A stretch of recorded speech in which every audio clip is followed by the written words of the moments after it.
Ya, Nurul, 10 minit yang mendebarkan. Itu pengalaman satu keluarga yang mengalami detik cemas dalam kejadian ribut di Moyan Square Batu Kawah semalam.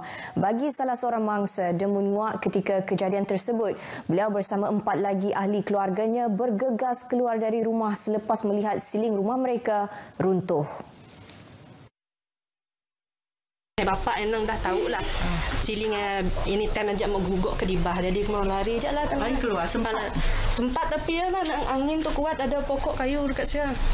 Keluarga Demun merupakan antara 25 keluarga di Taman Perumahan Terbabit yang mengalami kejadian ribut dengan kebanyakan struktur atap kediaman mereka turut tercabut dan terbang ditiup angin kuat. Justru pihak bomba menasihati mereka yang terjejas dengan insiden itu untuk berpindah buat sementara waktu.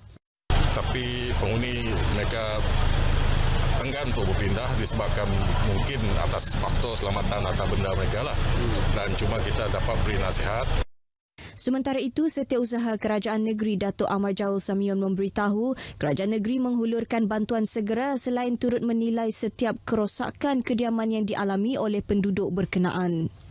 Membawa agensi-agensi untuk menilai kerosakan dan juga menentukan macam mana untuk membantu seterusnya. Tinjauan RTM di taman tersebut pagi tadi mendapati ramai penduduk sedang melakukan kerja-kerja pembersihan. We will try to offer all the various government financial subsidies as we can. Dalam kejadian sekitar pukul 2 petang semalam, beberapa rumah di kawasan lain seperti di Musi Bauk dan Bobak Sejinjang juga terjejas teruk akibat ribut. Kementerian Perdagangan Dalam Negeri dan Hal Ehwal Pengguna KPDN HEP menetapkan 12 jenis barangan di bawah skim harga maksimum keluarga Malaysia SHMKM berkuat kuasa pada 7 hingga 31 Disember ini.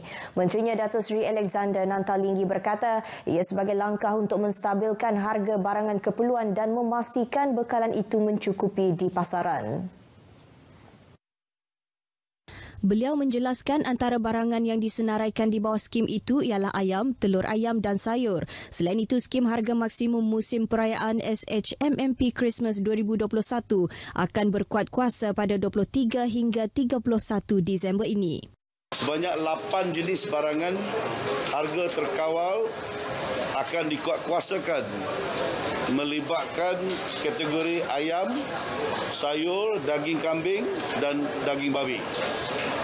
Jumlah barangan harga terkawal bagi pelaksanaan skim harga maksimum musim ataupun keluarga Malaysia SHMKM dan skim harga maksima musim perayaan Christmas SHMMP 2021 adalah melibatkan 20 jenis barangan daripada kategori ayam, telur ayam, sayur, daging kambing dan daging babi. Beliau berkata demikian selepas melakukan pemantauan harga di sebuah pasar raya di Kuching. Ujarnya lagi, pegawai penguatkuasa KPDN HEP juga akan berada di beberapa lokasi tumpuan orang ramai seperti Pasar Awam, Pasar Tani dan Pasar Raya untuk membuat pemeriksaan dan pemantauan. Langkah-langkah tersebut katanya mencerminkan usaha berterusan bagi melindungi keluarga Malaysia daripada aktiviti pengambilan keuntungan yang berlebihan oleh peniaga-peniaga yang tidak beretika.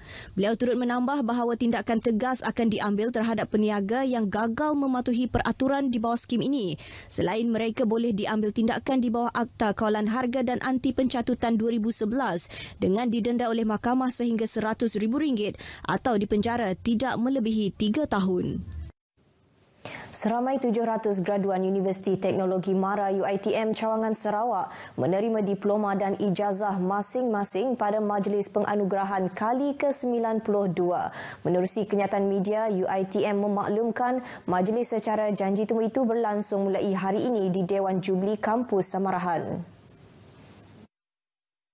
Majlis yang diadakan di Dewan Jubli Kampus Samarahan itu menyaksikan rata-rata graduan maupun ibu bapa yang hadir mematuhi prosedur operasi standard yang ditetapkan. Graduan yang ditemui melahirkan rasa syukur kerana berjaya menamatkan pengajian meskipun terpaksa menunggu agak lama untuk menghadiri majlis graduasi disebabkan oleh wabak COVID-19. Nasihat kami bagi pelajar yang berada pada masa pandemik itulah setidaknya perlu hadap juga, sebab belajar tu di mana-mana aja kita boleh belajar lah, sama ada di kampus ataupun di rumah boleh dia belajar. Yang penting jangan give up, sentiasa berusaha lah. So at first memang fikir tak dapat dah combo, tak dapat gambar everything, so memang sedih, tapi when you ITM make it happen, even though dah 2 tahun still bagi kita orang kesempatan untuk gambar dekat pentas semua, very happy lah, sebab ini momen yang student semua nantikan, sebab kita dah rajin belajar semua kan. So kalau tak ada celebration macam just ambil scroll dekat benda hari, so benda tu macam sayangnya macam tu kan.